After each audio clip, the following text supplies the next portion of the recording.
You probably don't know me, but I am one of those 0.01 percenters that you hear about and read about, and I am by any reasonable definition a plutocrat.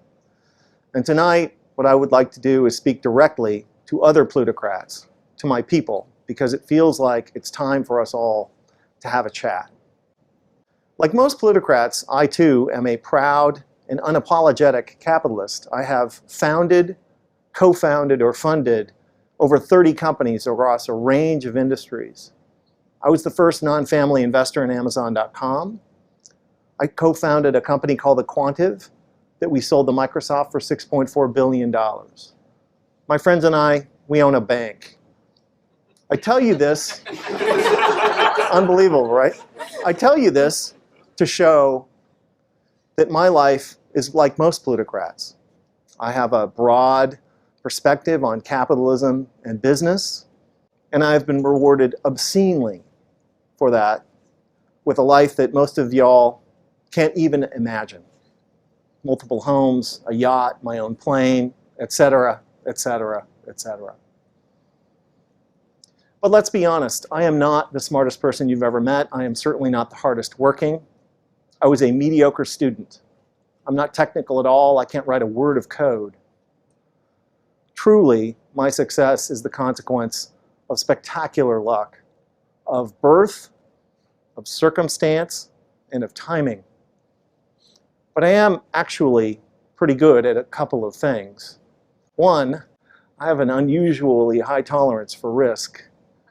And the other is, I have a good sense, a good intuition about what will happen in the future. And I think that that intuition about the future is the essence of good entrepreneurship.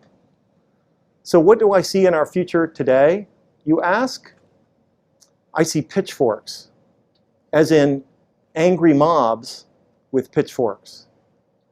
Because people like us plutocrats, because while people like us plutocrats are living beyond the dreams of avarice, the other 99% of our fellow citizens are falling farther and farther behind. In 1980, the top 1% of Americans shared about 8% of national wealth, while the bottom 50% of Americans shared 18%. 30 years later, today, the top 1% shares over 20% of national wealth, while the bottom 50% of Americans share 12 or 13. If the trend continues, the top 1% will share over 30% of national wealth in another 30 years, while the bottom 50% of Americans will share just 6. You see, the problem isn't that we have some inequality. Some inequality is necessary for a high-functioning capitalist democracy. The problem is that inequality is at historic highs today, and it's getting worse every day.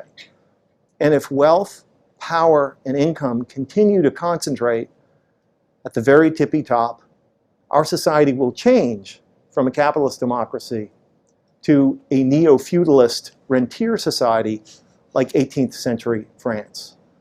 That was, you know, France before the revolution and the mobs with the pitchforks. So I have a message for my fellow plutocrats and zillionaires, and for anyone who lives in a gated bubble world.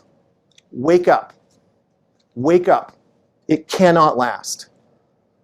Because if we do not do something to fix the glaring economic inequities in our society, the pitchforks will come for us. For no free and open society can long sustain this kind of rising economic inequality. It has never happened. There are no examples. You show me a highly unequal society and I will show you a police state or an uprising. The pitchforks will come for us if we do not address this. It's not a matter of if, it's when. And it will be terrible when they come for everyone, but particularly for people like us plutocrats. I know I must sound like some liberal do-gooder. I'm not. I'm not making a moral argument that economic inequality is wrong. What I'm arguing is that rising economic inequality is stupid and ultimately self-defeating. Rising inequality doesn't just increase our risks from pitchforks, but it's also terrible for business too. So the model for us rich guys should be Henry Ford.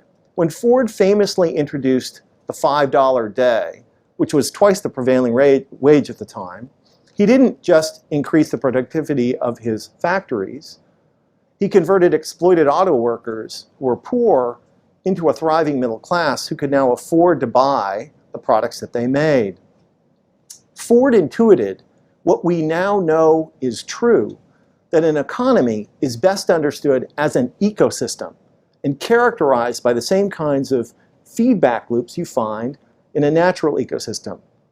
A feedback loop between customers and businesses. Raising wages increases demand, which increases hiring, which in turn increases wages and demand and profits. And that virtuous cycle of increasing prosperity is precisely what is missing from today's economic recovery. And this is why we need to put behind us the trickle-down policies that so dominate both political parties and embrace something I call middle-out economics. Middle-out economics rejects the neoclassical economic idea that economies are efficient, linear, mechanistic, that they tend towards equilibrium and fairness, and instead embraces the 21st century idea that economies are complex, adaptive, ecosystemic, that they tend away from equilibrium and toward inequality, that they're not efficient at all, but are effective if well managed. This 21st century perspective allows you to clearly see that capitalism does not work by effectively allocating existing resources. It works by effectively creating new solutions to human problems. The genius of capitalism is that it is an evolutionary solution-finding system. It rewards people for solving other people's problems. The difference between a poor society and a rich society, obviously, is the degree to which that society has generated solutions in the form of products for its citizens. The sum of the solutions that we have in our society really is our prosperity, and this explains why companies like Google and Amazon and Microsoft and Apple and the entrepreneurs who created those companies have contributed so much to our nation's prosperity. This 21st century perspective also makes clear that what we think of as economic growth is best understood as the rate at which we solve problems. But that rate is totally dependent upon how many problem solvers, diverse, able problem solvers we have, and thus how many of our fellow citizens actively participate, both as entrepreneurs who can offer solutions and as customers who consume them. But this maximizing participation thing doesn't happen by accident. It doesn't happen by itself. It requires effort and investment, which is why all highly prosperous capitalist democracies are characterized by massive investments in the middle class and the infrastructure that they depend on. We plutocrats need to get this trickle-down economics thing behind us. This idea that the better we do, the better everyone else will do. It's not true. How could it be? I earn 1,000 times the median wage, but I do not buy 1,000 times as much stuff, do I? I actually bought 2 pairs of these pants, what my partner Mike calls my manager pants. I could have bought 2,000 pairs, but what would I do with them? How many haircuts can I get? How often can I go out to dinner? No matter how wealthy a few plutocrats get, we can never drive a great national economy. Only a thriving middle class can do that. There's nothing to be done, my plutocrat friends might say.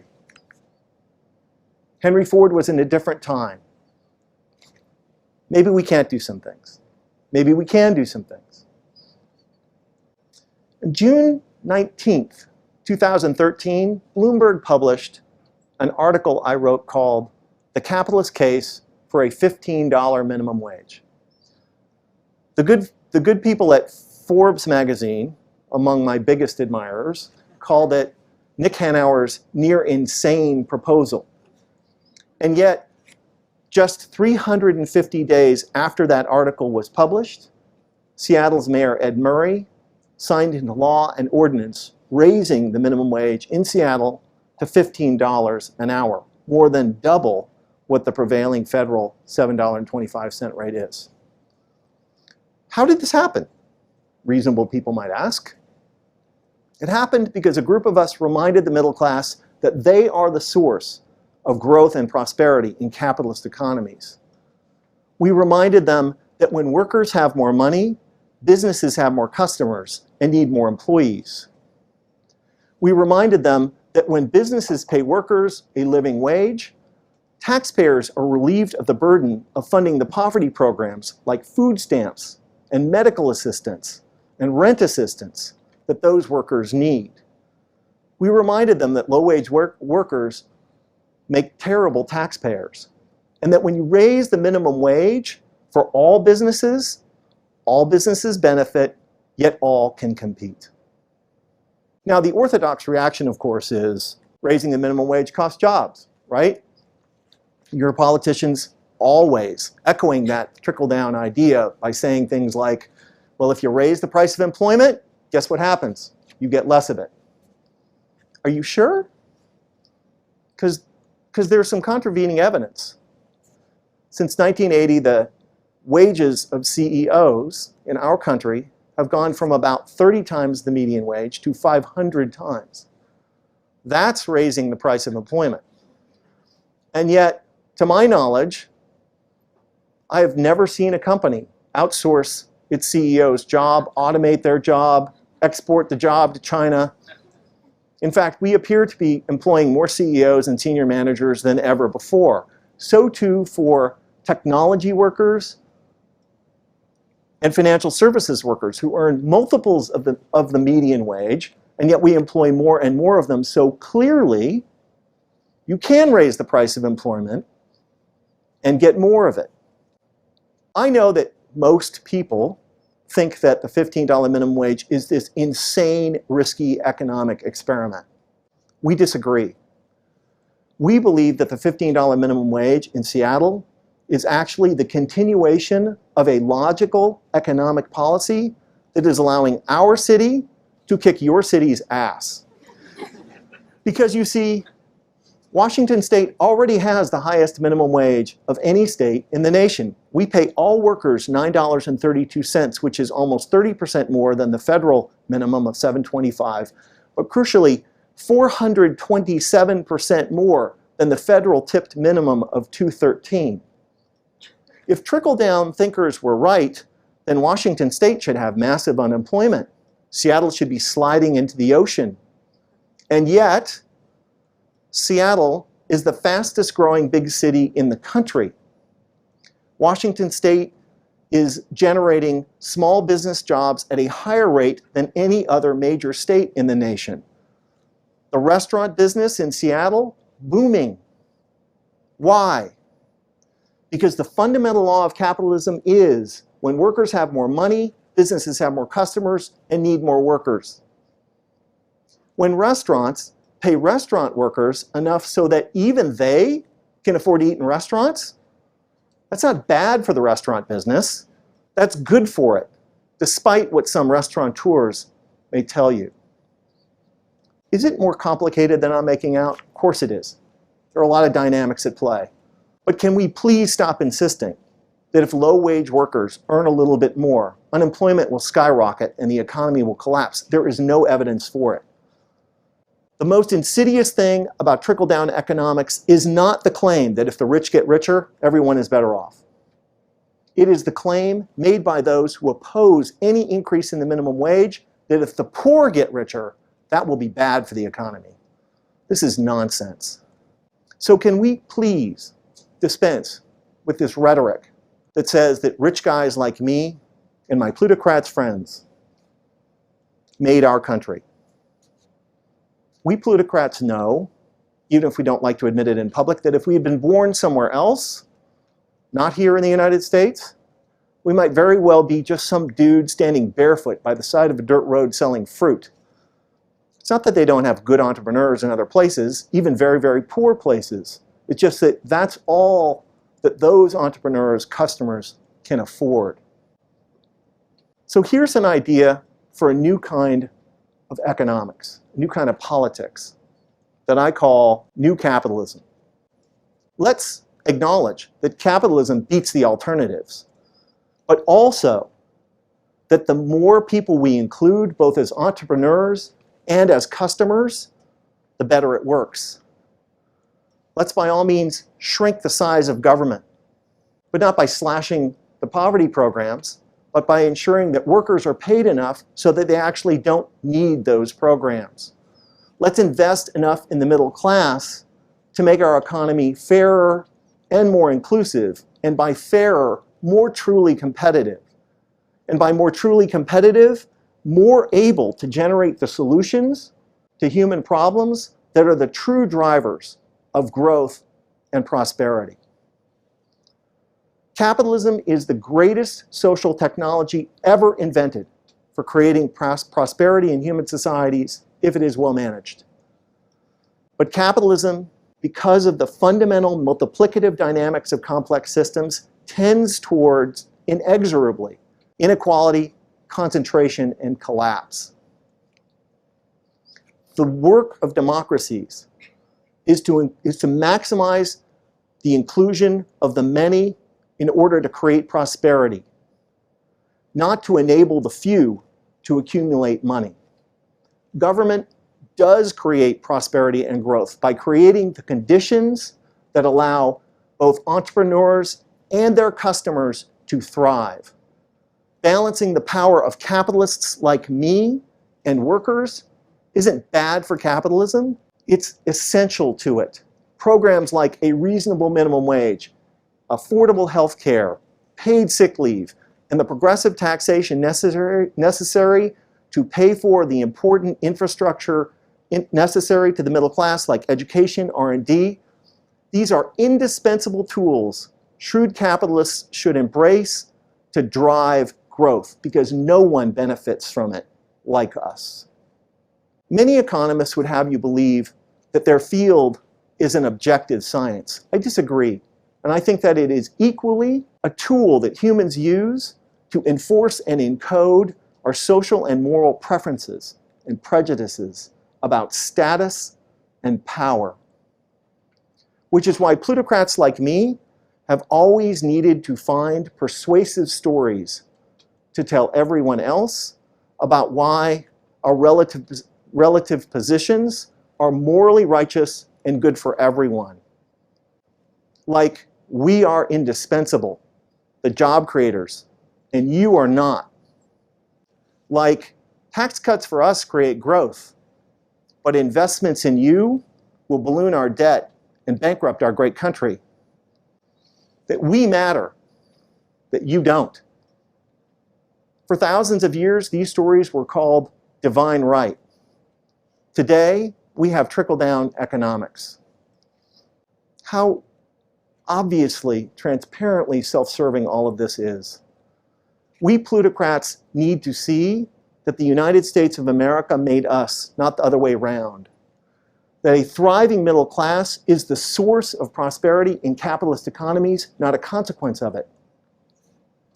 And we should never forget that even the best of us, in the worst of circumstances, are barefoot by the side of a dirt road selling fruit. Fellow plutocrats, I think it may be time for us to recommit to our country, to commit to a new kind of capitalism which is both more inclusive and more effective. A capitalism that will ensure that America's economy remains the most dynamic and prosperous in the world.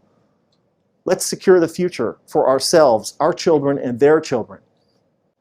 Or alternatively, we could do nothing. Hide in our gated communities and private schools, enjoy our planes and yachts. They're fun. And wait for the pitchforks. Thank you.